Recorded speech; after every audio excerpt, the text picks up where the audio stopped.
All right, if we could have a reader for paragraph 26 and maybe 27. Back to the shortcomings of Yahya. We arose before the peoples of earth and heaven at a time when all had determined to slay us. While dwelling in their midst, we continually made mention of the Lord, celebrated his praise, and stood firm in his cause, until at last the word of God was vindicated amongst his creatures, his signs were spread abroad, his power exalted, and his sovereignty revealed in its full splendor. To this bear witness all his honored servants. Yet when my brother beheld the rising fame of the cause, he became filled with arrogance and pride. Thereupon he emerged from behind the veil of concealment, rose up against me, disputed my verses, denied my testimony, and repudiated my signs. Nor would his hunger be appeased unless he were to devour my flesh and drink my blood. To this testify such of God's servants as have accompanied him in his exile, and they that enjoy near access unto him.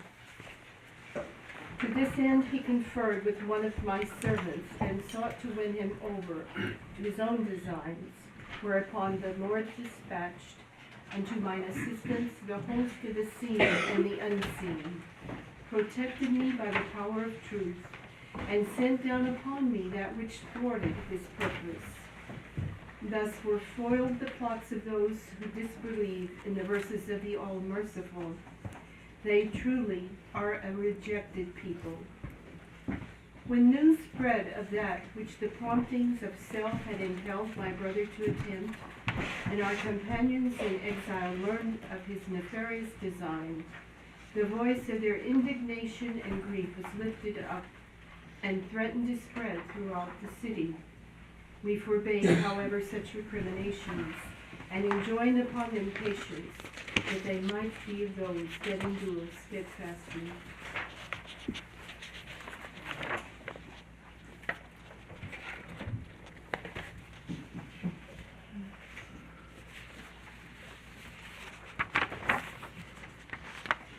So this is the instance of Ustad Muhammad Ali Salmani, as the accounts referred to by Baha'u'llah that are in God Passes By. You can also see them in God Passes By, pages 163 to 7, and King of Glory 223 to 32, which basically gives the account of Yahya going and asking the barber, Baha'u'llah's barber, to cut his throat while he's shaving him sometime.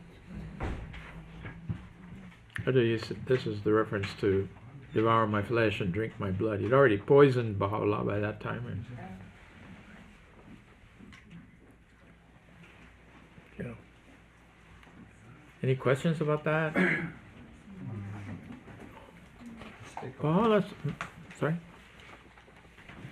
Baha'u'llah says, he's saying there, look at the end of 26, which is, thereupon he emerged from behind the veil of concealment, rose up against me, disputed my verses, denied my testimony, repudiated my signs. This fourfold denial here.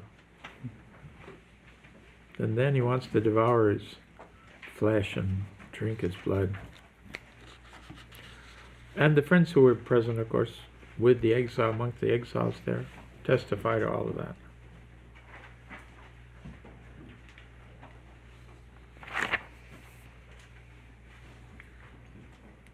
Do they give Yahya the designation as the Antichrist? I've heard that before, that he was actually given that. In the Bible, what it talks about. No, we've got two Antichrists. We've got one in the Bab's period, which is Haji Mirza al-Ghazi, the Prime Minister. He's been designated the Antichrist. And in the Baha'u'llah's dispensation, it's Sayyid Muhammad Isfahani, who is the one goading and breathing and on the pride and the envy of Yahya, inspiring him with everything. So the Antichrist comes on a donkey, Yahya was the donkey. Sayyid Muhammad was the elephant.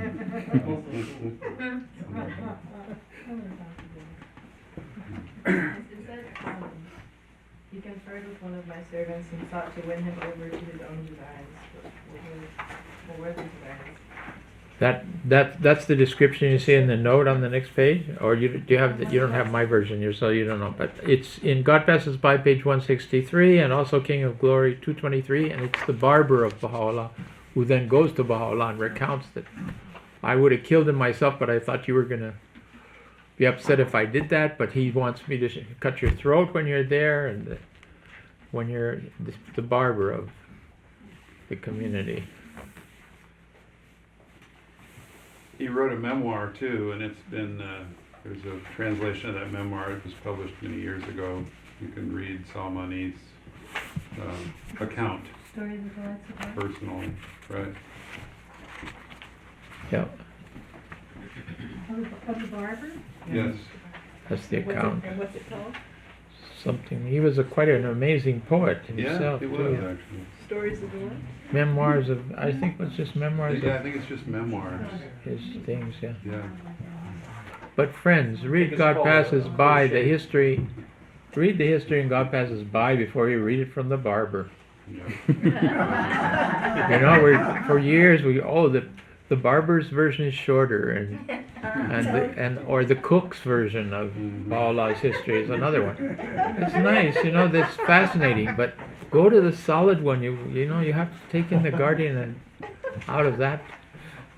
And if it isn't in the Guardian, then Dawnbreakers is the source.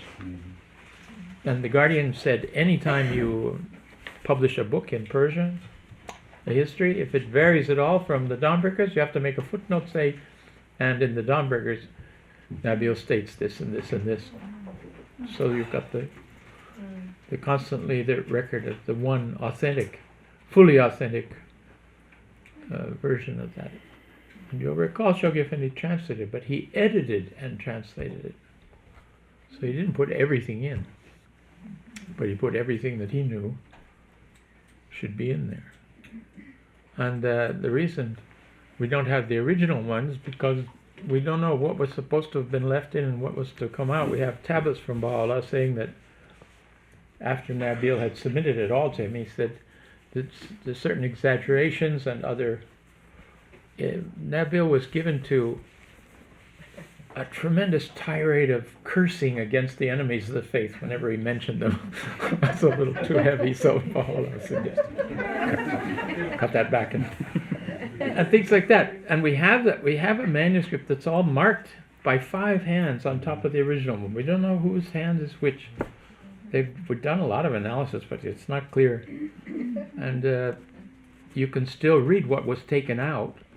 It's marked out, but it's just the line through it. You can read it still. So it is not felt that it was seemly to put all that out when Baha'u'llah himself had said take some of it away. So, and the edited version, the clean version of all of that, was given by Baha'u'llah to Abdul Baha just before his passing, and Muhammad Ali stole it while Abdul Baha's hands were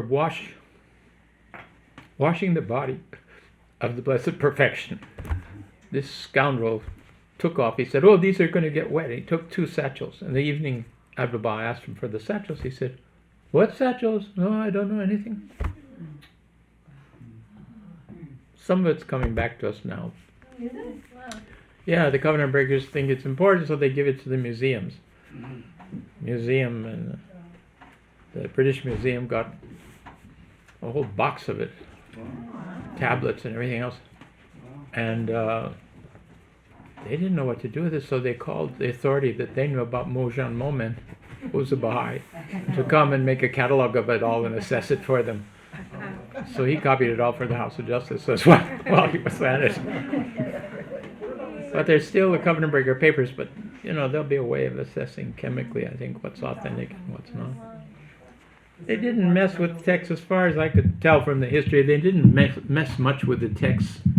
Muhammad Ali did one thing where he tried to make an attack of Baha'u'llah on Mirza Yahya appear as if it were warnings of Baha'u'llah about Abdu'l-Baha. He tampered with that. That's mentioned in the will. And but I think there's not a serious concern that they were busy trying to change the writings. It's just they didn't like the center of the faith. He was appointed, by Baha'u'llah as a successor to Abdu'l-Baha. First Abdu'l-Baha, then Muhammad Ali. Muhammad Ali, when Abdu'l-Baha mentioned that to him, he said, "How do I know I'll outlive you?" He did outlive him.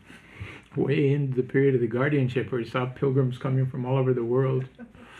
Could do nothing. He was paralyzed. And anyway. Mr. Dunbar? Yes? The second part of that Nobel's narrative, is there any plans for that when that will be published? No, I don't think it will be published. It's been cited. Important passages from it are in God Passes By and are cited there.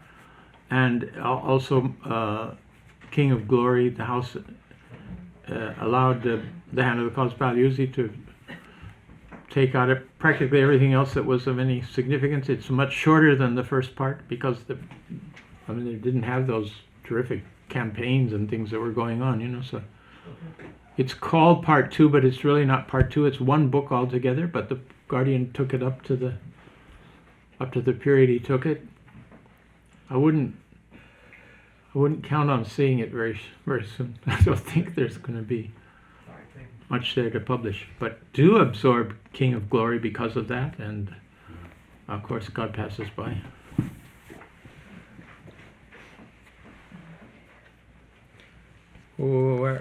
How far did we get? Okay. 128.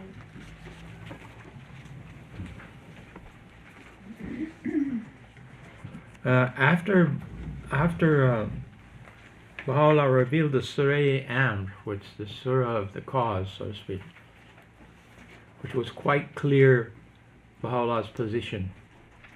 It was a private declaration in Baghdad. It was just the immediate disciples. And I think Yahya was close enough involved in that as well. But when Baha'u'llah revealed this tablet, was so clear about his own position,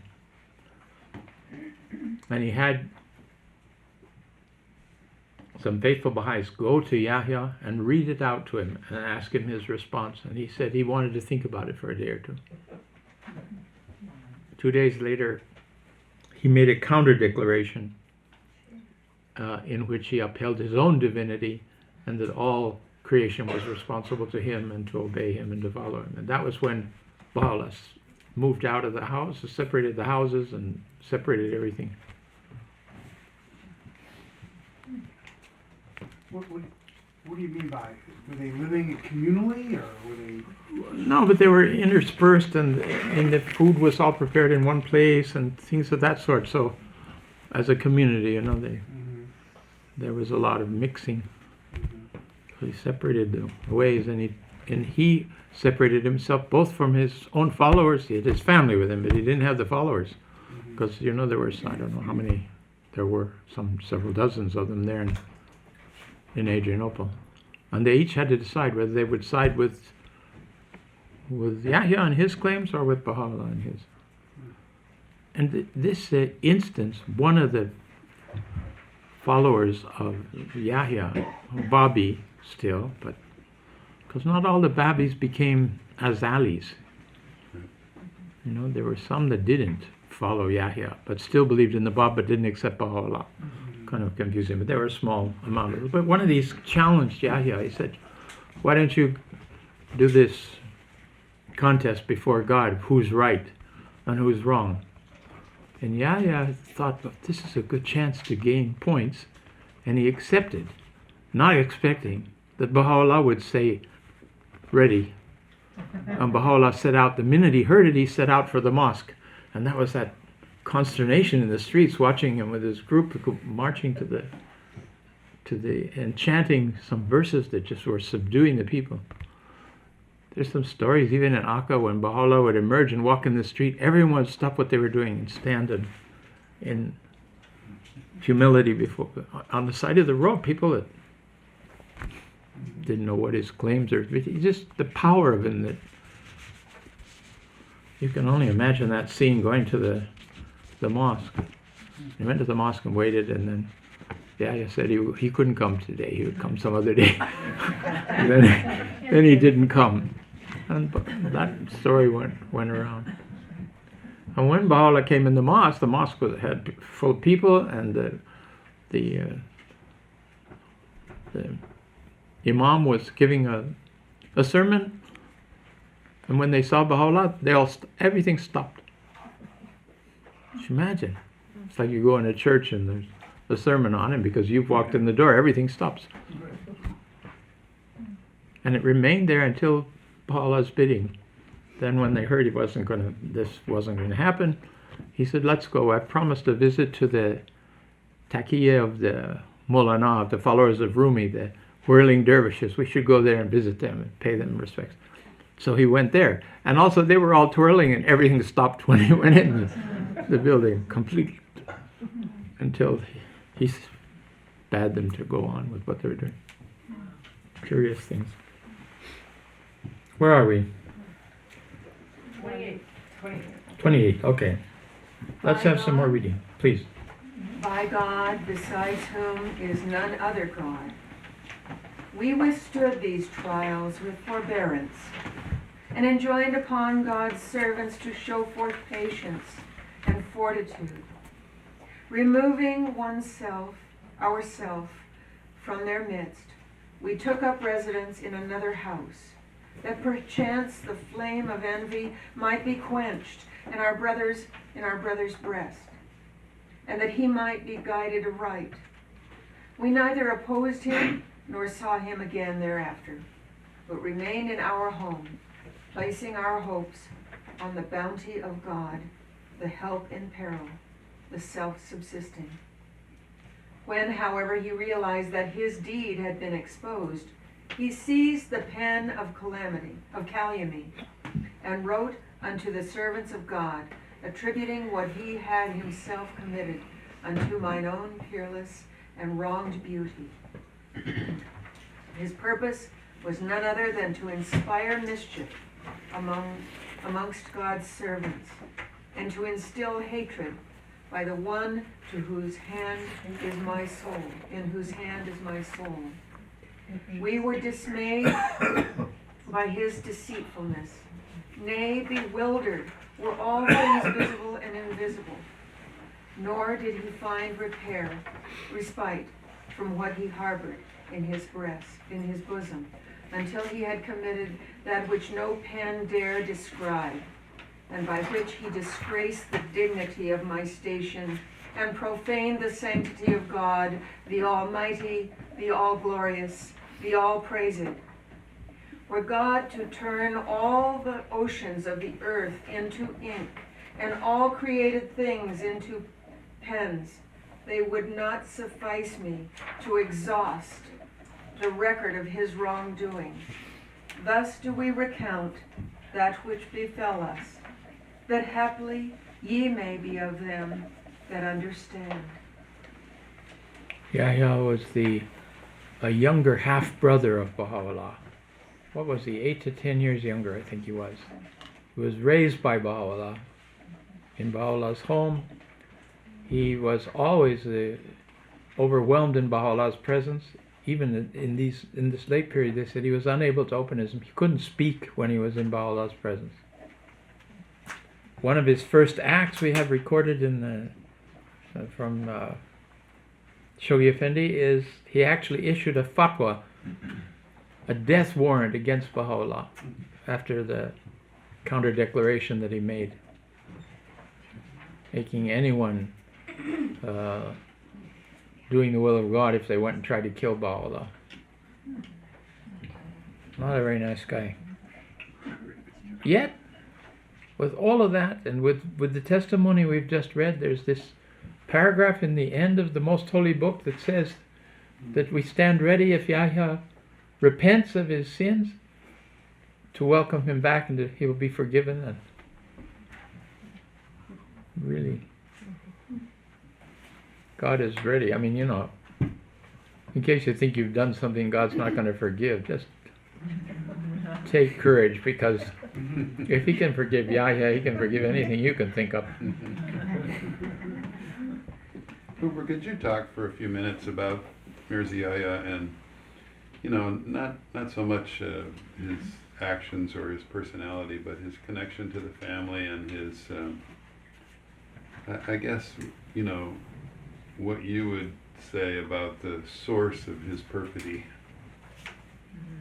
Well, there's the implication here. He's committed something no pen dare describe. Now, Right. I've seen quite a commentary from the research department with the house saying that this can't be that he called the second wife of the Bab from Isfahan and called her to Baghdad and slept with her, and after he'd used her for a while, he gave her to Sayyid Muhammad Isfahani. Mm-hmm.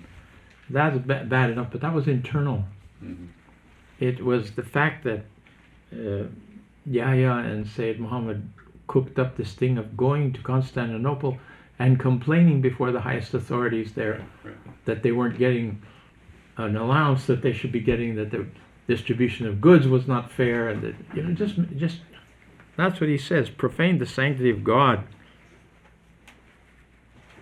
disgraced the dignity of my station. Mm-hmm. That other was disgracing the honor of the Bab. Horrible. Yeah. Now that took place, while Baha'u'llah was in Kurdistan. Right. And this is 5 years later, and it's or more, so 15 years later. Yeah. So, not to confuse those things, because it sounds like you could be referring to that. It's interesting to think that he actually had followers, that people actually followed him. Well, they wrote all these lies to Iran, and of course there were lots of Babis, and some of them didn't know, what is actually going on. Now they hear that Baha'u'llah, they knew he was appointed by the Bab, and the Baha'u'llahs tried to kill him, tried to poison him, tried to get the barber to cut his throat, because the account he wrote was just the opposite of what actually had happened. So Baha'u'llah sent Nabil, he sent other ones to Iran to talk with, to explain these things, and then they were able to carry these tablets like this Suriy-i-Amr and some of the others, and share those tablets. We don't have too much of that quoted yet in the literature, because it involved all of this episode with Yahya, and the Guardian has put it in God Passes By, but hasn't stressed it a lot. But there's wonderful tablets, the tablets of Baha'u'llah in the proclamation, apart from the Muluk. Now we have the Muluk, the Surah Muluk, which is the tablets of the kings and rulers, the collective pronouncement of Baha'u'llah to all those kings and rulers. That's it. And then we have also revealed there was the tablet to Náṣiri'd-Dín Sháh, revealed in Adrianople, but kept by Baha'u'llah until he had a suitable messenger. Until Badi showed up, and he said, we recreated Badi and sent him off with the tablet to give it to the Shah.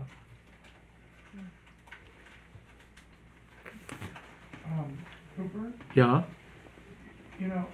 I used to always really deplore reading about the covenant breakers, and it seems to me that there's something very important and significant about the fact that there were such horrible things done to Baha'u'llah that he suffered, and to Abdul-Baha and to Shoghi Effendi, and this is so much in the writings.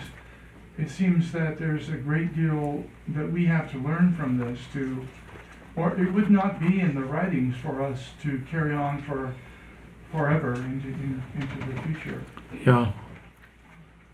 No, I think it's important. We should know more of these tablets. This Kitab Badi, the wondrous book, so to speak, is the longest work Baha'u'llah revealed of all of his tablets. And it's written, he dictates it as if it were written by one of the followers of the Bab, who's been asked some questions. He's asked Sobe Hazal some questions, said, find out from Baha'u'llah or whatever. So it's and yet every word of it is from Baha'u'llah's pen. Quite interesting. We have some quotations from it, not so much.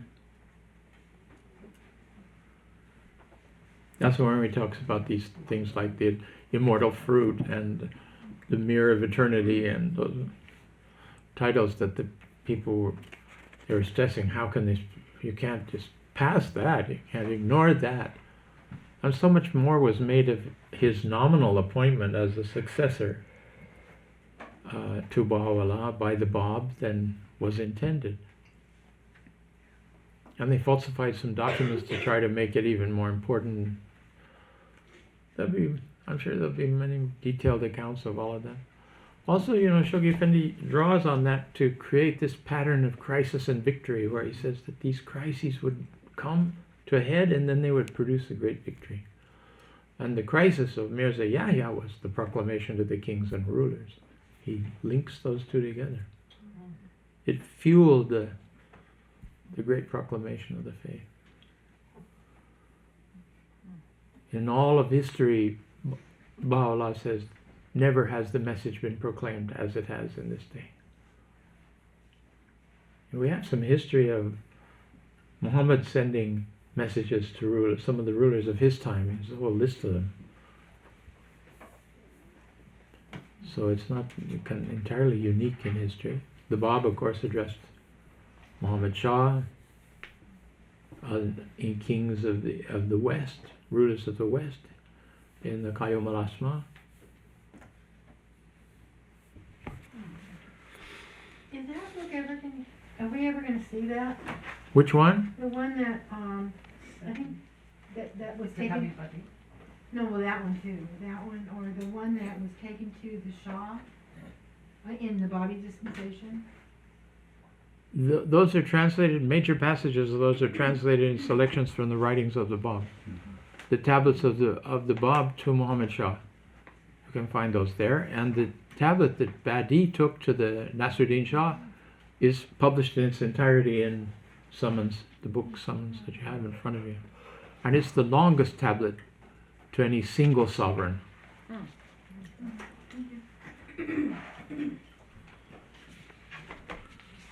How are we doing? Do you have something you want us to go on with reading and have some more points? What do you have? I think one of the things that struck me about these last few paragraphs when Baha'u'llah is relating the events that transpired with Mirza Yahya is how he orders the sins. We were talking about that, or the different levels of sins. And, for me, this is kind of one of those watermelon apple examples where I would have ordered them differently. But then Baha'u'llah orders them in a particular way, and that the most profane of the things that was done was not the attempt on the life of Baha'u'llah, but was rather the profaning the sanctity of the cause in public. Taking the good name of the faith that had been built and lowering that himself was not the concern, but it was the faith itself that was produced. And there's a beautiful passage in the Bible that kind of echoes that sentiment, where Christ says, he says, "Wherefore I say unto you, all manner of sin and blasphemy shall be forgiven unto men. But the blasphemy against the Holy Ghost shall not be forgiven unto men. And whosoever speaketh a word against the Son of Man," referring to Jesus, "it shall be forgiven him. But whosoever speaketh against the Holy Ghost, it shall not be forgiven him, neither in this world, neither in the world to come." This is a good description of the covenant breakers.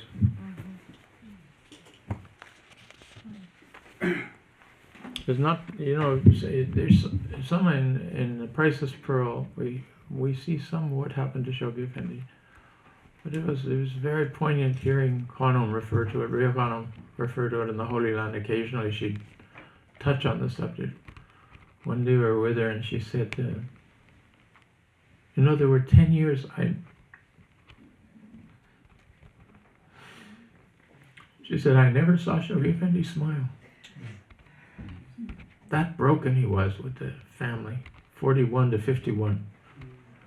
And she said the victories that started arising in Africa with the African campaign, a 2-year campaign to open Africa to the faith. She said, that's what brought him joy and revived him. And she says, that's why I put the continent of Africa to the front on the globe that's on his monument. Because that joy came to him there. And he really did revive. Then he got so excited about the crusade and so on. She said, you know, the Shoghi Effendi's mother, she says sometimes Shoghi Effendi would in the family announce something or state something. And she says the mother would say, Shoghi Effendi, we know you're the guardian. We know that. But is this the way? In front of the whole family. And he had to deal with steering between all that kind of stuff. And his mother and father are buried in the Baha'i cemetery, but on their tombs are just initials, not their names. And you never heard when they passed away. You heard when some little old lady passed away somewhere in Europe. He had a marvelous cable of gratitude from the guardian, but when his mother and father passed, he couldn't. It's so biblical, you know, Cain and Abel, and you know, the constant battle within the family. What do you make of that? I don't know, but the pain of the whole thing was much more recent this round than that. Strange, isn't it? Yeah. Yeah, it's always been a mystery to me. That's the human element. That's where we are so human. It's ridiculous. Yeah. Thank God there's manifestation. There was Hossein, the brother of the guardian.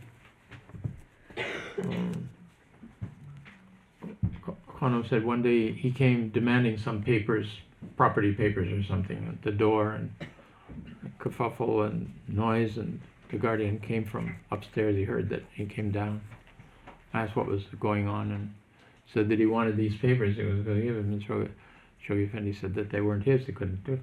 And he said he reached out and grabbed the guardian's index finger and broke it.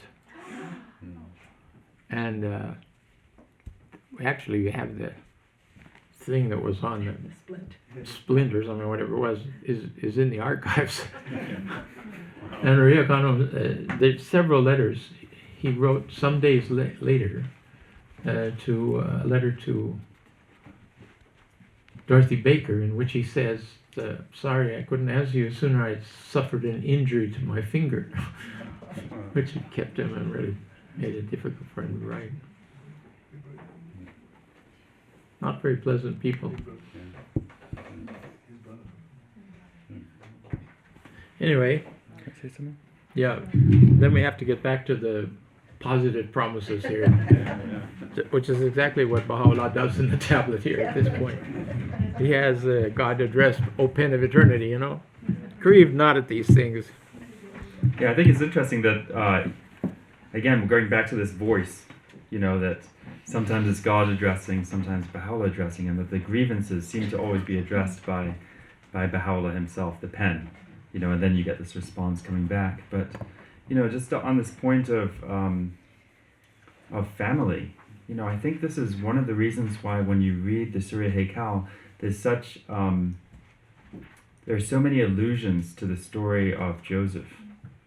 You know, even with regards to the title of Baha'u'llah, which is this youth, you know, and the many references that we see and hear about the ancient beauty, or the blessed beauty, or the beauty of the Maid of Heaven. You know, all of those things for individuals who are familiar with the Quranic account of Joseph, you know, they have many ties. And even here with the unfaithfulness of the brother of Baha'u'llah, you know, brings to mind the unfaithfulness of the brothers of Joseph as well. So you can see how these things tie in one with another. I was reading the story of Joseph recently, and you know, there are just so many metaphors within there that just bring such richness to the writings of Baha'u'llah, that the brothers were jealous of the station that was given to Joseph over them by his father. And they put him inside a well for him to die. And basically was picked up, taken to Egypt. And he was in the house of an individual, and he was supposedly so beautiful. His beauty was such that the wife of the person who he's in the house of tried to have her way with him. I think it's a biblical way of saying that. Was trying to know him. The governor's wife. Yeah, the governor's wife. And eventually, when she was, I think when it became, public that this had happened, she had the other women come into the room, and she had them all hold a knife, according to the Quranic account, and then she brought him into the room, and all of the women cut their hands because they just were not aware of what was going on. They were so struck by this beauty. They were supposed to cut an apple as he walked in, Yes. right? He cut an apple. And they were so struck by it that they just cut their hands all the way through. So, and then eventually Joseph gets a position within the government and becomes second in command. And there's this Joseph's father has gone blind with sadness over the loss of his son. And when the brothers come to Egypt and don't know who Joseph is, Joseph sends them back with a garment, his own outer garment to send back. And as soon as he inhales the fragrance of this garment, he's able to see again. The father's able to see again. He knows that his Joseph is alive, and goes and travels all the way to Egypt. And when he enters in, Joseph greets him with the welcome of "Enter therein in peace secure." And for those of us familiar with the Dawnbreakers, this is when Mullah Hussein was coming into the presence of his Joseph, which was the Bab. It was the Egyptian servant that greeted him with "Enter therein in peace secure." So you can see, these allusions that really come to life. If we read it from one sense, "Enter therein in peace secure," well, that's a nice way to, call someone to enter into a house. But when we realize that, perhaps the Egyptian servant had a knowledge of what was going on in this, it just casts it in a very different light.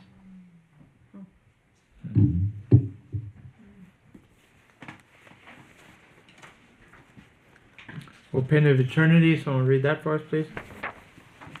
O pin of eternity, grieve not at the things that have befallen thee, for ere long shall God raise up a people who will see with their own eyes, and will recall thy tribulation. Withhold thy pen from the mention of thy enemies, and be stirred in the praise of the eternal King. Renounce all created things, and quaff the sealed wine of my remembrance. Beware lest thou become occupied with the mention of those from whom not save the noisome savors of enmity can be perceived, those who are so enslaved by their lust for leadership that they would not hesitate to destroy themselves in their desire to emblazon their fame and perpetuate their name. God hath recorded such souls in the preserved tablet as mere worshippers of names. Recount then that which thou hast purposed for this temple, that its signs and tokens may be made manifest upon earth, and that the brightness of this light may illumine the horizons of the world, and cleanse the earth from the defilement of those who have disbelieved in God. Thus have we sent down the verses of God, and made plain the matter unto those who understand.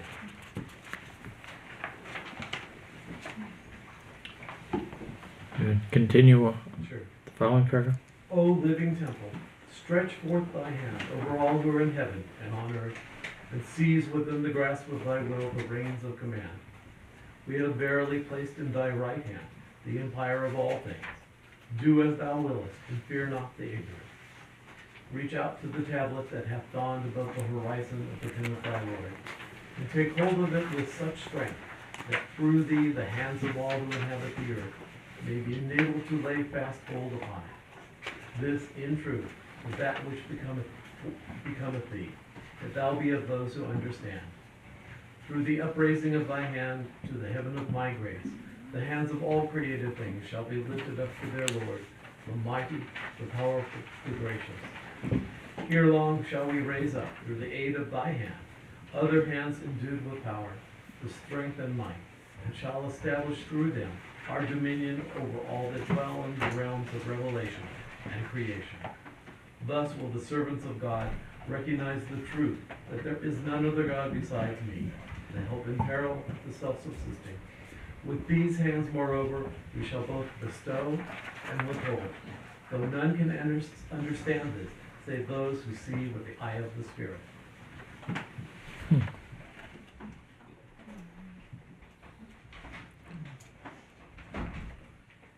Either you or another reader go on with the next. Say, Just- O people. So this is the theme of the hand now has come into the tablet.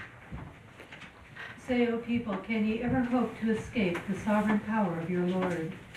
By the righteousness of God, no refuge will ye find in this day, and no one to protect you, save those upon whom God hath bestowed the favor of his mercy. He verily is the ever-forgiving, the most compassionate. Say, O people, forsake all that you possess, and enter beneath the shadow of your Lord, the all-merciful. Better is this for you than all your works of the past and of the future. Fear ye God, and deprive not yourselves of the sweet savors of the days of the Lord of all names and attributes. Take heed, lest ye alter or pervert the text of the word of God. Walk ye in the fear of God, and be numbered with the righteous. Continue. Say, O people, this is the hand of God, which hath ever been above your own hands, could ye but understand.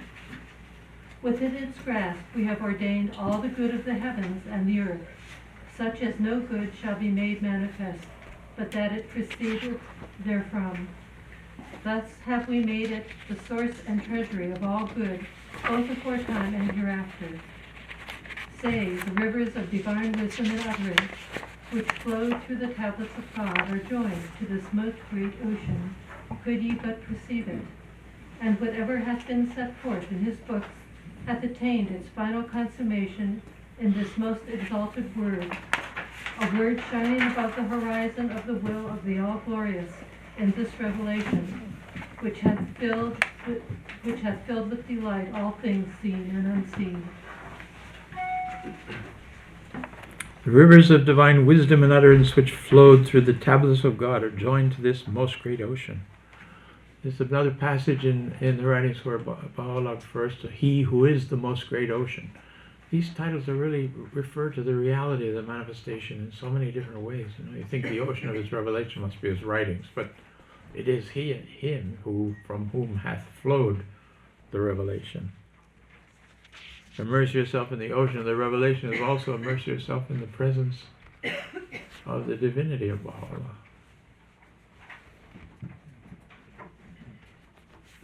Any other points from there? There's lots of things to talk about, friends, but if we move on a little like this, we'll get to some other questions that are more like in need of clarification, perhaps. Shall we go on reading then? Okay. Again, this ere long shall God. Keeps coming up. Ere long shall God draw forth out of the bosom of power the hands of ascendancy and might, and shall raise up a people who will arise to win victory through this youth, and who will purge mankind from the defilement of the outcast and the ungodly. These hands will gird up their loins to champion the faith of God, and will, in my name, the self-subsistent, the mighty, subdue the peoples and kindreds of the earth. They will enter the cities and will inspire with fear the hearts of all their inhabitants. Such are the evidences of the might of God. How fearful, how vehement is his might, and how justly doth he wield it. He verily ruleth and transcendeth all who are in the heavens and on earth, and revealeth what he desireth according to a prescribed measure. There we have more of the prescribed measure we were talking about earlier. Let's see. Should any one of them be called upon to confront all the hosts of creation, he would assuredly prevail through the ascendancy of my will. This, verily, is a proof of my power, though my creatures comprehend it not. This, verily, is a sign of my sovereignty, though my subjects understand it not. This, verily, is a token of my command, though my servants perceive it not. This, verily, is an evidence of mine ascendancy, though none among the people is truly thankful for it, save those whose eyes God hath illumined with the light of his knowledge, whose hearts he hath made the repository of his revelation, and upon whose shoulders he hath placed the weight of his cause. These shall inhale the fragrances of the All-Merciful from the garment of his name, and shall rejoice at all times in the signs and verses of their Lord.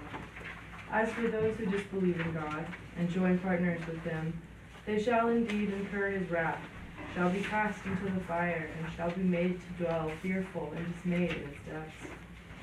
Thus do we expound our verses, and make plain the truth with clear proofs, that perchance the people may reflect upon the signs of their Lord. You saw the echo here of what Ghaneh was talking to us about the garment. The fragrance. Anytime you have the fragrances of the garment, it's an allusion to this question of the cloak of Joseph and taking back to his. Now, one place in the Bible there's a reference to Joseph's cloak of many colors, and they asked Abdu'l-Baha about that. One of the friends, and he commented, "This is the names and attributes that's symbolic of the names and attributes of God with which Joseph, as a messenger of God, was endowed." There's lots in the Quran. There are more messengers of God there than we have in the Bible. Some slights to Solomon and so on, but these were full messengers of God. They were lesser prophets in some cases, but they had the divine quality. They had the divine nature. They had the innate capacity to rule as on behalf of God, so to speak. It's important for us we should know the Bible part of it, but we should also know the Quran, because the Quran for us is more authentic. And so for our own personal knowledge, we want to have it. Not that we have to push that up the nose of the Christians, but for instance, the Bible says Abraham was going to sacrifice Isaac, and Baha'u'llah says it was Ishmael. Well, what difference does it make in the end? It's good for us to know, but we don't have to say you got it wrong or the Bible's wrong. It doesn't come to anything. Sir, shall we go on? We're getting now to the picture of the temple, the letters of the temple. Again, the Ha, the Ya, the Qaf, and the Lam. The short vowels are not written in Arabic, only the long vowels. And these are 4 consonants that have short vowels between them, so that he doesn't. That's why you say, well, how is it 4 letters when it's actually 6 letters? But the 2 A's are not part of the written word Haykal in Arabic. Regarding the fire, could be like fire of extreme remorse, and just we don't know how bad that could be. But to point to where we're talking about, cast into the fire. Okay. They shall incur his wrath, shall be cast into the fire, and shall be made to dwell fearful and dismayed in its depths. I don't know, I get a little bit, nervous with the Baha'is always interpreting these things in terms of the mercy of God and so on. He says this straight, and my heavens, the things in the Quran that Muhammad says what's going to happen to the disbelievers, the unbelievers, those that deny and reject. The Bab says their state is very grave indeed, that when they don't believe, when they don't accept the message when it's revealed. Muhammad says, we didn't make this world as a sport. It belongs to us, and we're telling you what it's about and what you should be doing. And you're saying, no, I'm going to live my own life. I got my own life. I got my own thing, God, it's not working, that's not working. You're going to burn. And the burning maybe will be your healing. I don't know. That's not you. I mean you people. But me. Whatever shortcomings we have, I think the scheme of God definitely is merciful in the end, but he does. There is the judgment, and then the Bab says, that's bad enough. What's going to happen to you if you deny? But if you oppose, he said, that's a whole different order of things. And you have people that are opposing the cause, coming after it or attacking it. It's bad enough to say, well, I don't know, I don't believe that. That's one thing, but To work against rise up and work against it, that you're really undoing yourself. What a situation we are in the world. That's why I say go back and read again Promise Dei's comments. So revealing of what's happening in the world right now. Anything that arises against the faith plants the seeds of its own destruction. Just comes apart. Individual who got held responsible to God, anybody that acts or believes in the false gods of nationalism, racism, and communism. Very curious kinds of things. Sometimes you find people identifying some of the Baha'i teachings without the religious part, and it sounds like socialism, you know. We have to be careful. Guardians, pilgrims went and said, well, the Baha'i faith is socialism. The Guardian said, no, it's unique. He said, it's communism. No, it's not. It's unique. It's not democracy, far from that, too. Quite badi, he calls it. Unique, wondrous creation, a new order of things. All right, so we've got the interpretation of these letters. I think we could read through these three, maybe. Then he doesn't get to the fourth one for a while. There's a couple of interesting things coming up there to maybe elaborate on. All right, we'll go ahead. Okay. Please, more readers. O living temple, we have in very truth appointed thee to be the sign of my majesty, amidst all that hath been and all that shall be, and have ordained thee to be the emblem of my cause, betwixt the heavens and the earth, through my word be, and it is. O first letter of this temple, betokening the essence of divinity, we have made thee the treasury of my will, and the repository of my purpose, unto all who are in the kingdoms of revelation and creation. This is but a token of the grace of him who is the helping herald, the self-subsisting. O second letter of this temple, betokening my name, is the Almighty. We have made thee the manifestation of our sovereignty and the dayspring of our names. Potent am I to fulfill that which my tongue speaketh. O third letter of this temple, betokening my name, the All-Bountiful. We have made thee the dawning place of our bounty amidst our creatures, and the fountainhead of our generosity amidst our people. Powerful am I in my dominion. Nothing whatsoever of all that hath been created in the heavens or on the earth can escape my knowledge, and I am the true one, the knower of things unseen.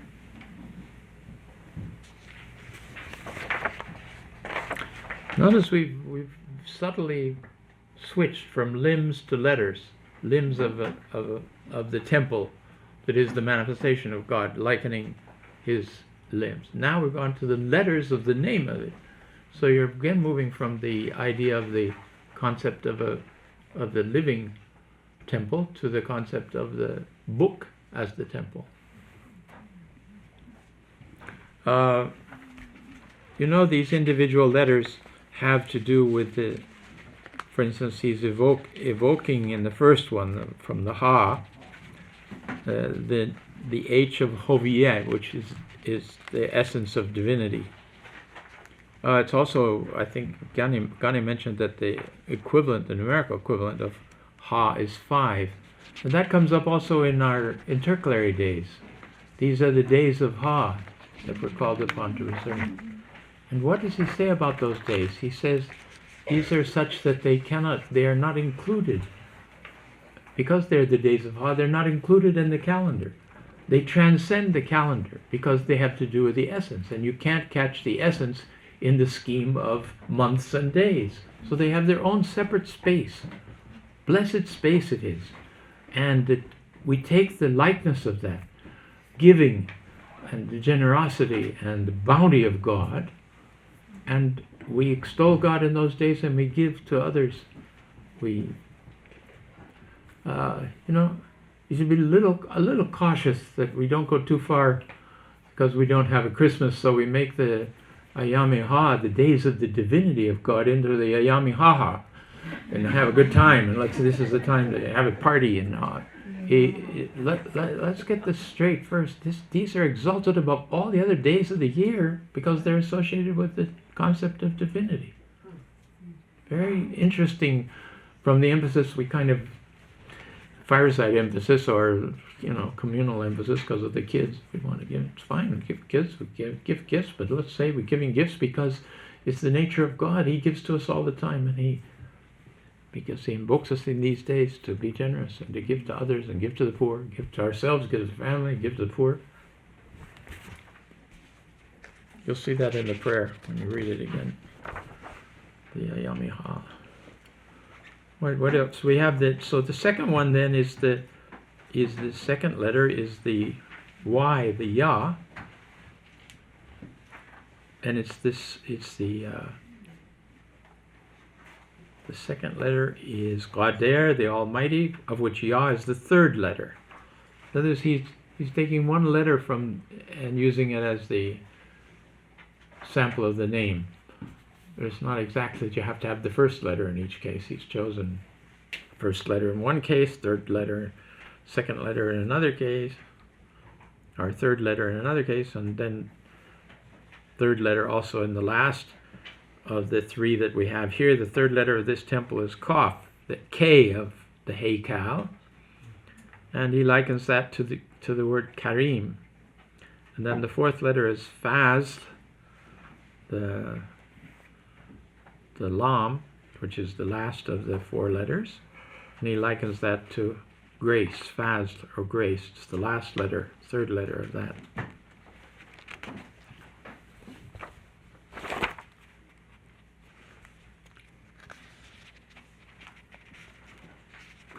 And you may have some questions on all that. I hope you won't ask them. It's complicated enough as it is. You want to say anything on that, or you've already got that also down there? You know what they're. He's got all his notes on this too. We didn't do these together, but we got them both. I'm cheating off of his notes.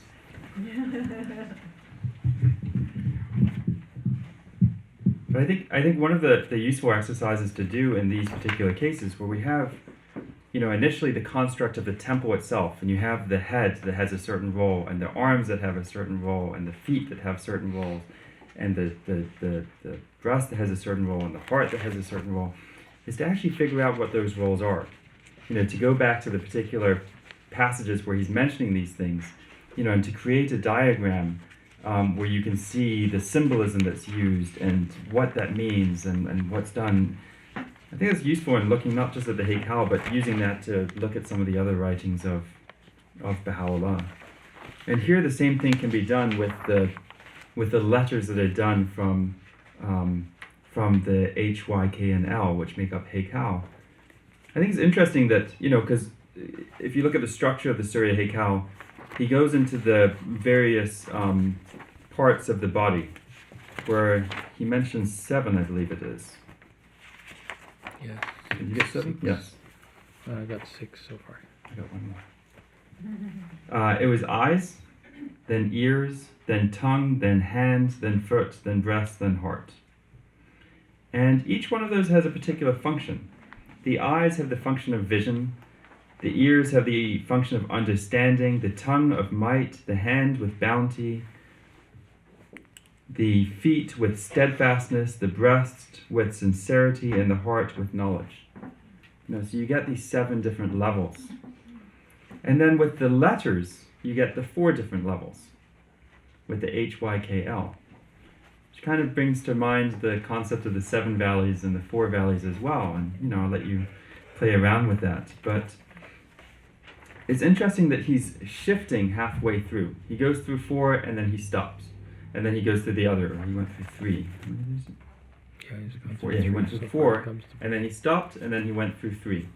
And it's interesting he stops and he turns to this discussion of the letters at the point where he's talking about the hand. Because the function of the hand is to write, it holds the pen.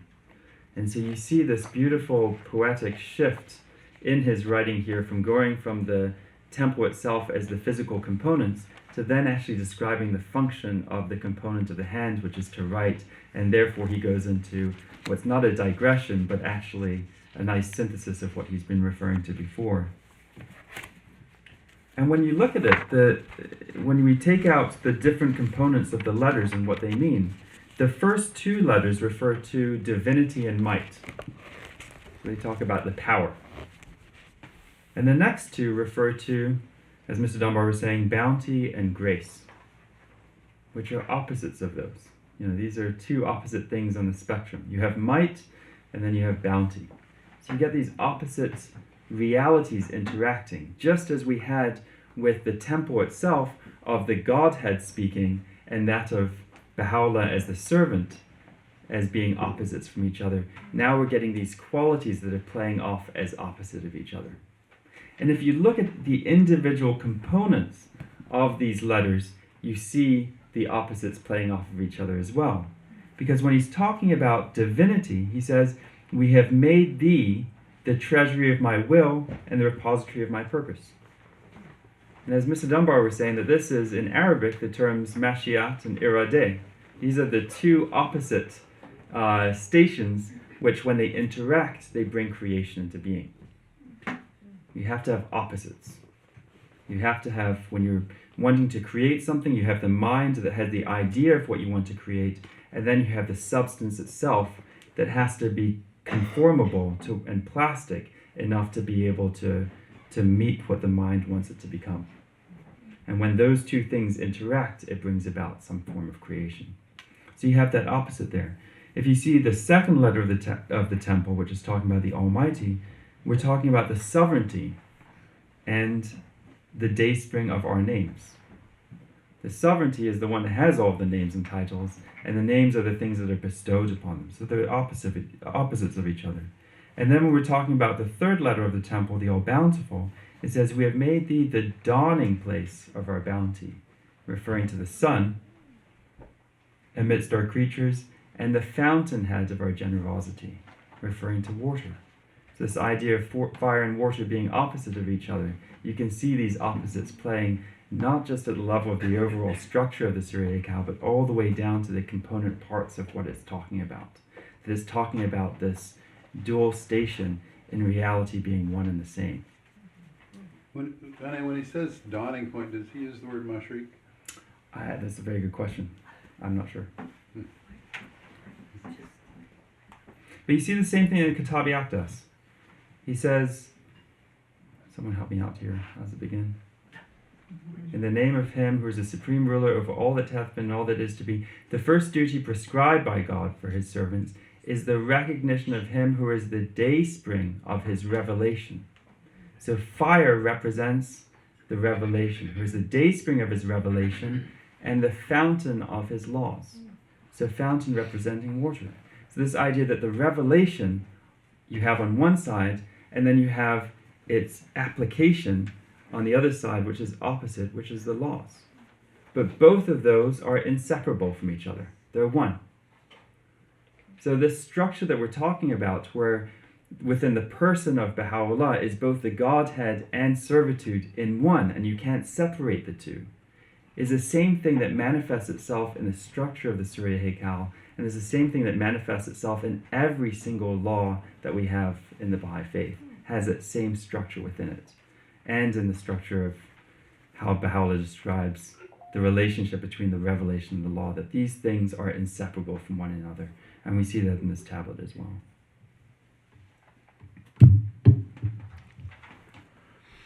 Let's go on with some more reading, and we'll explore some of these other fascinating elements here. Send down.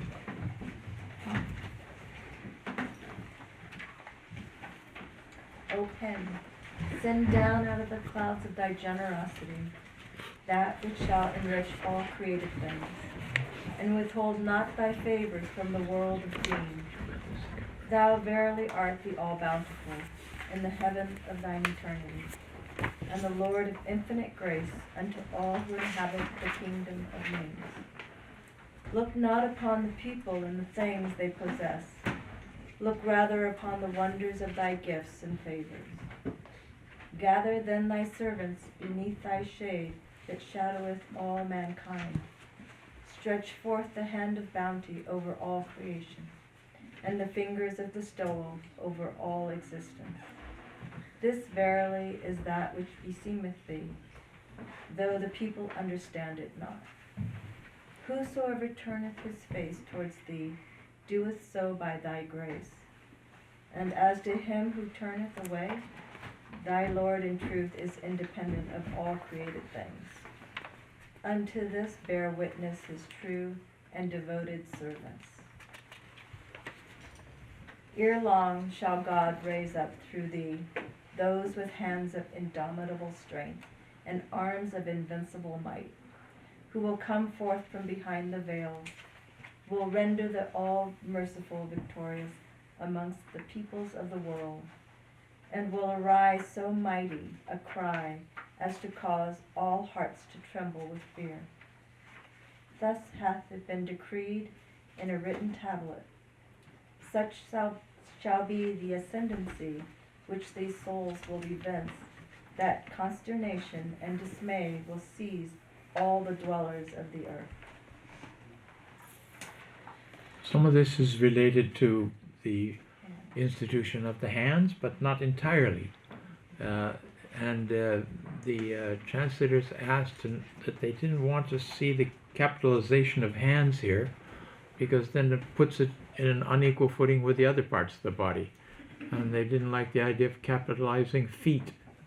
So the whole thing got neutralized. And we have evidence in the writings in Farsi and in Persian from the Guardian that this is not wholly centered on the institution of the hands. Obviously, it's got some implications, because Shoghi Effendi quotes this very passage amongst those having present-day application in the advent of divine justice in those 10 pages that we heard about earlier. So that there is something involved in it. And you say to yourself, well, what's going to happen to the hands in the future as an institution? Okay, we don't know. I think it's good we have prayers asking that God raise up hands of the cause, or even make me a hand of the cause. There's all kinds of things like that. So we don't know. The people, there may be hands in the future who won't know who they are, but when they get to the next world, they'll know. As it was the case with the Guardian and Abdu'l-Baha, who mentioned some souls that they had attained the rank of hand of the cause and gone to the next world. It didn't have any meaning particularly here, but there may still be more. We can't say how that plays out in the long run. So they, as a part of the new race of men with all these qualities that we're seeing, the hands also could be part of that, without being named, without being appointed, so to speak.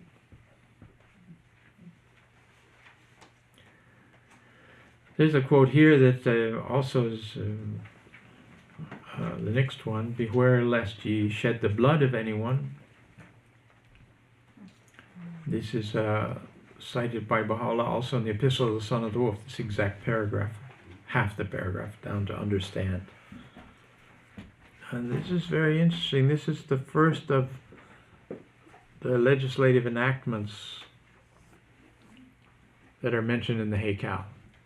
There's some laws here. Look at this one. He's abolished the law to wage holy war.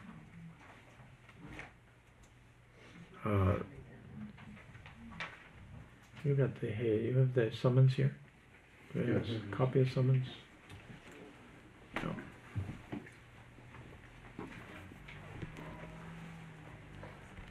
Do you want to read that paragraph?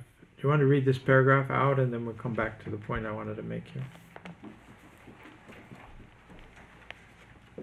Beware lest ye shed the blood of anyone.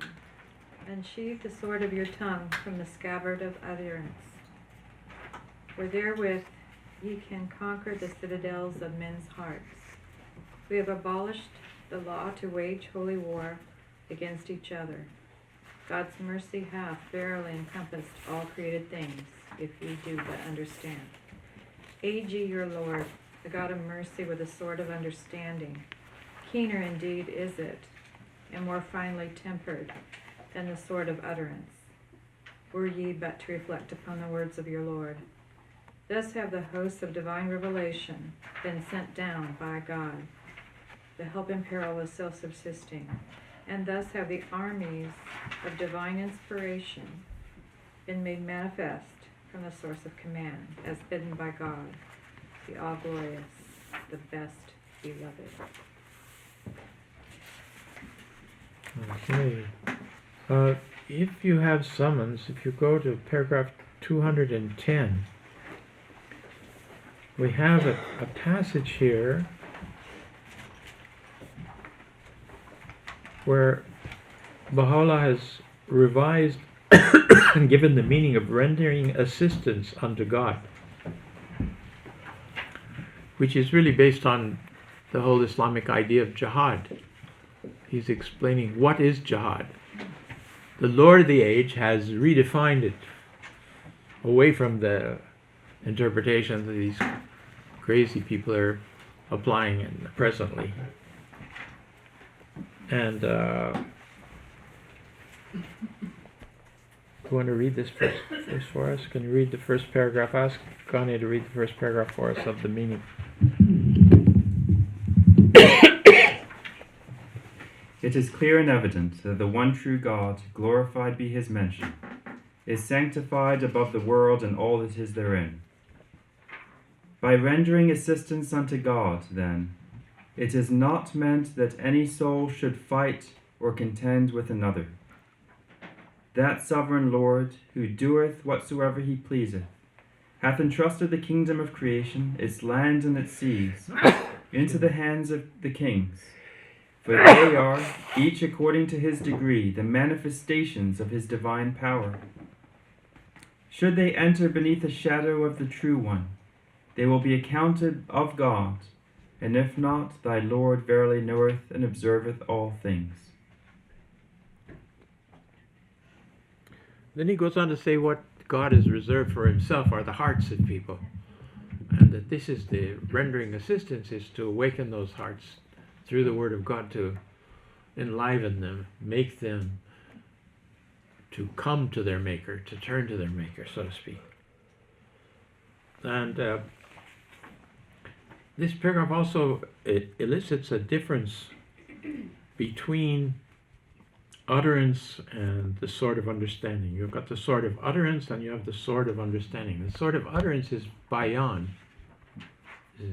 The utterance there is bayan. And there's another kind of, as if it were the essence of bayan, called tibyan. And in the writings you find this contrast between these two aspects. Better and keener, he says, indeed, than the sword of utterance is this sword of understanding, teaching through understanding.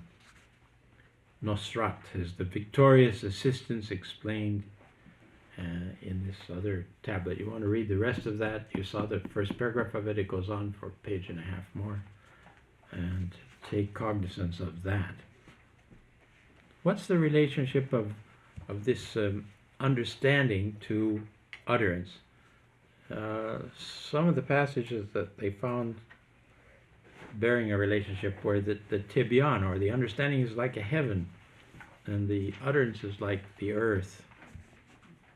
Or again, the understanding is like the sun and the bayan is like the heaven.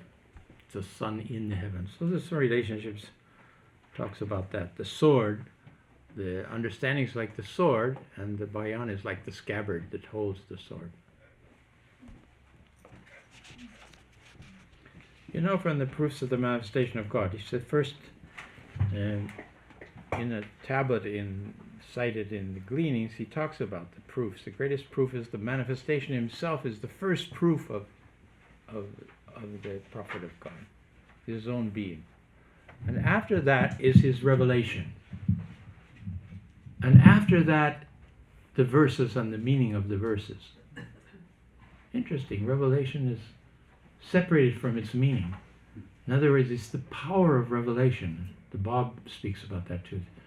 The ability to reveal 1,000 verses without any hemming or hawing or any delay at all in the course of an hour, or overnight a book the length of the Bayan, of the Quran.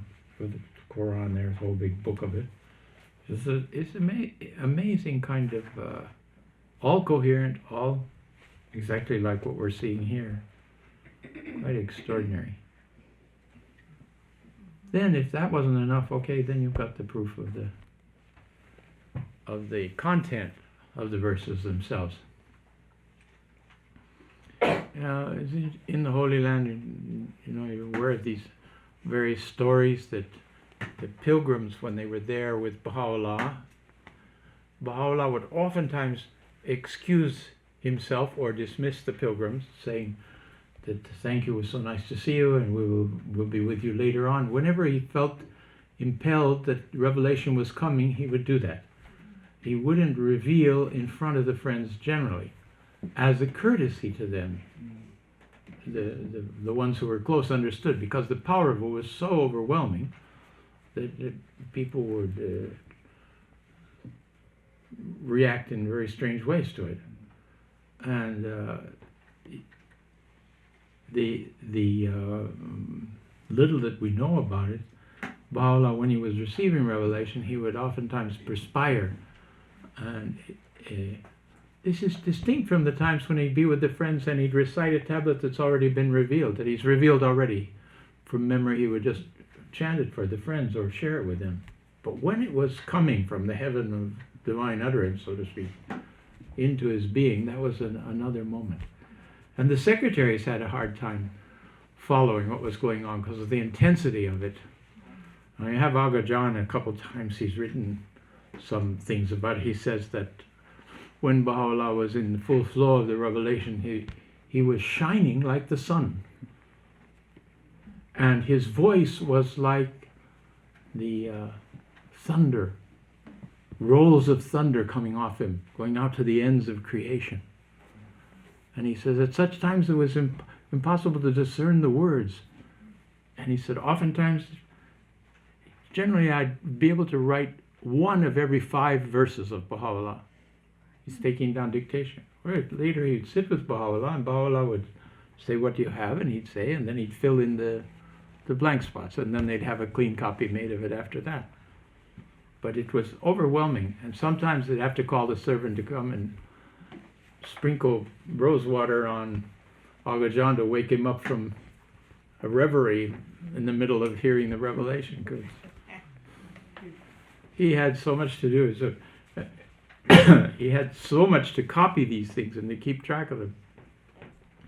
They say when he was making copies, he would sit on the floor and put the paper on his knee and tie his ponytail to a nail on the wall, so that he'd be writing, and if he got sleepy, his head would fall over, it would pull his hair, and he'd wake up and go on with his dictation.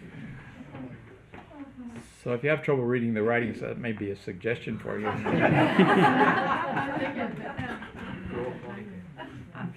I got to talk to Mrs. Molman one time, Yeah. and she said some people can read the Revelation writing. And Yes, translate, some of them can. and they're getting old. Well, They have children. they'll figure it out, because we have the Revelation writing for tablets that we have the corrected whole full version from Baha'u'llah. So eventually there'll be those people who will be able to penetrate both of that.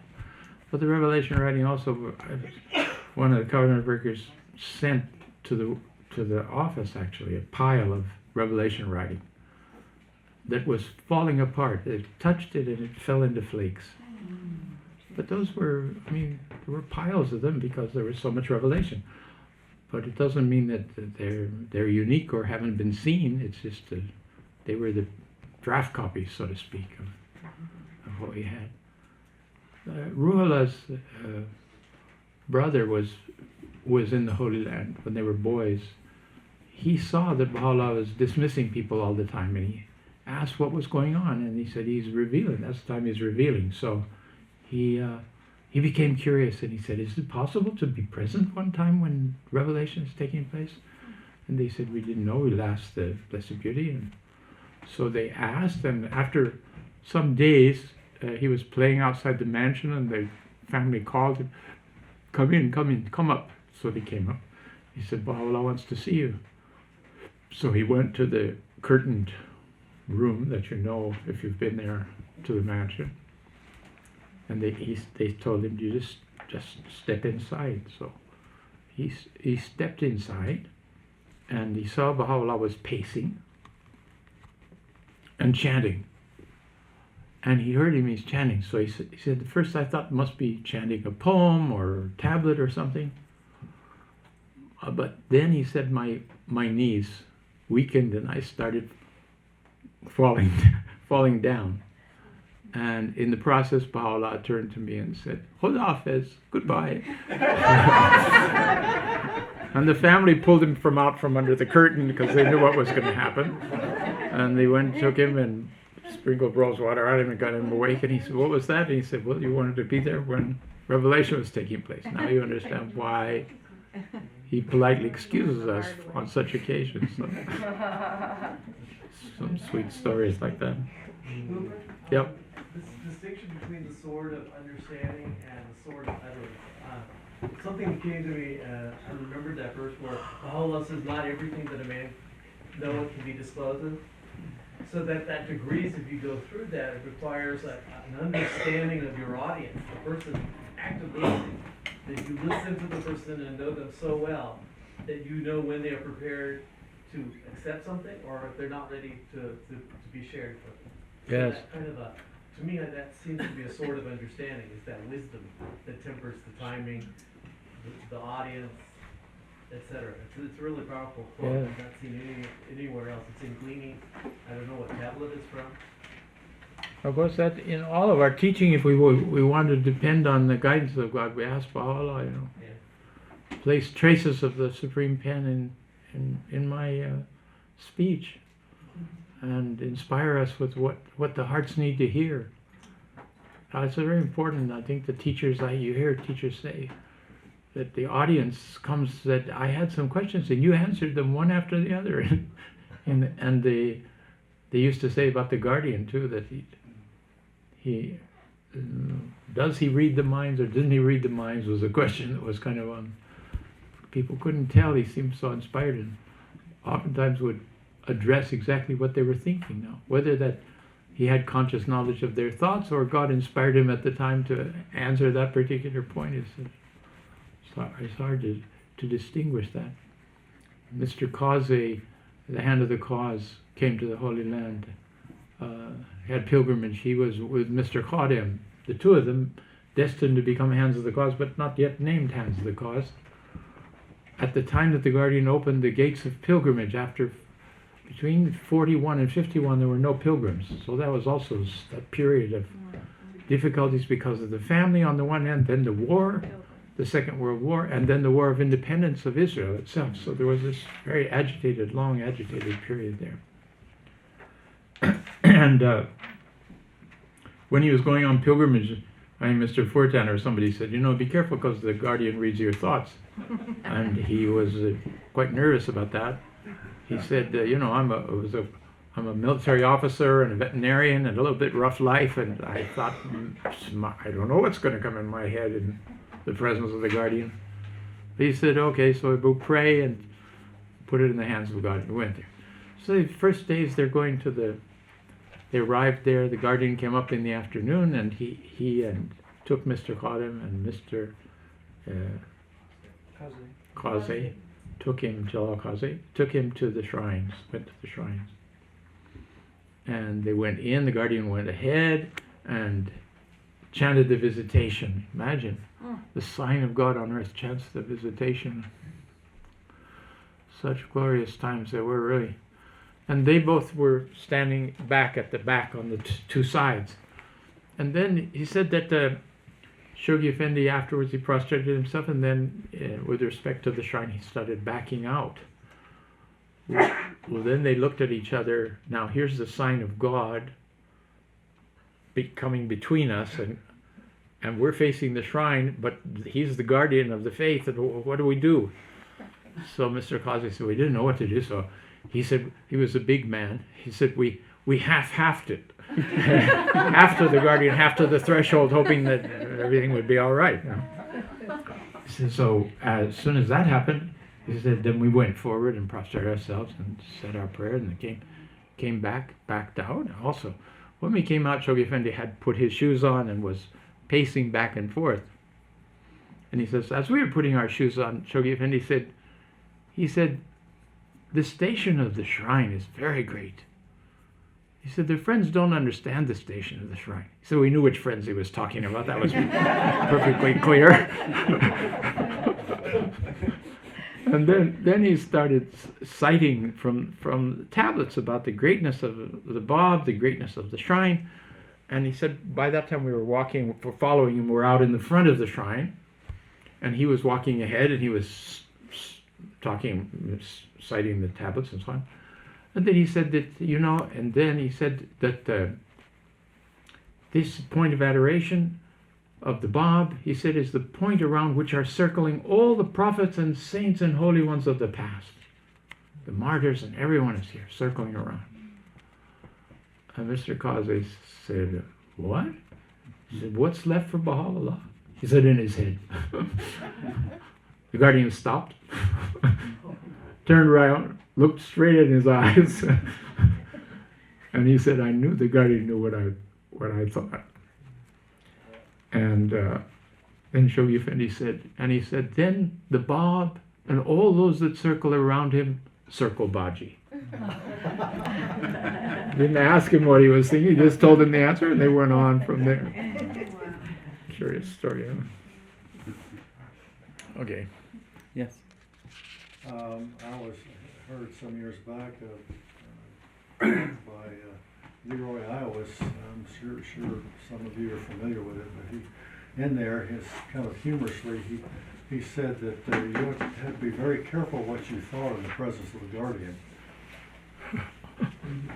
Same thing, because he would know, yeah.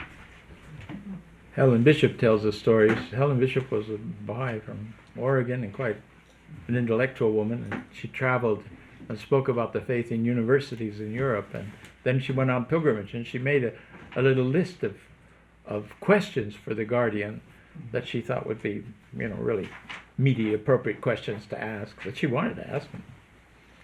And she came and she said, they said, okay, the guardian was present, and she was the first, she was the newest pilgrim, so she was the first, and he went down, and Shoghi Effendi greeted her so warmly and sat her on his right, and then the other friends came, and he greeted them, and then he began to speak, and ignored Mrs. Bishop entirely, and she was feeling so bad and nervous about it, and then she thought, why is he doing this? I don't understand. And it was these questions that she had in her mind. So he finished with the friends saying all the things he wanted to say, and then he turned to her and he said, and now, Mrs. Bishop, do you have some questions? And she says, I promptly forgot all of them. I realized what had happened. Curious. But he answered them anyway. One of the things that I pass on to you, because it's useful, I think, as for teachers, she said, how can I better teach the cause of God? What should I do? And he said, Mrs. Bishop, you should memorize the hidden words. He says, of all the things that he could have said, I would never have imagined that. But he said, by memorizing these words, they will come into your talks and into your explanations, and that will greatly enhance the power of your teaching. Of course, interesting. All right, that was our break. Now we'll go back to the text again.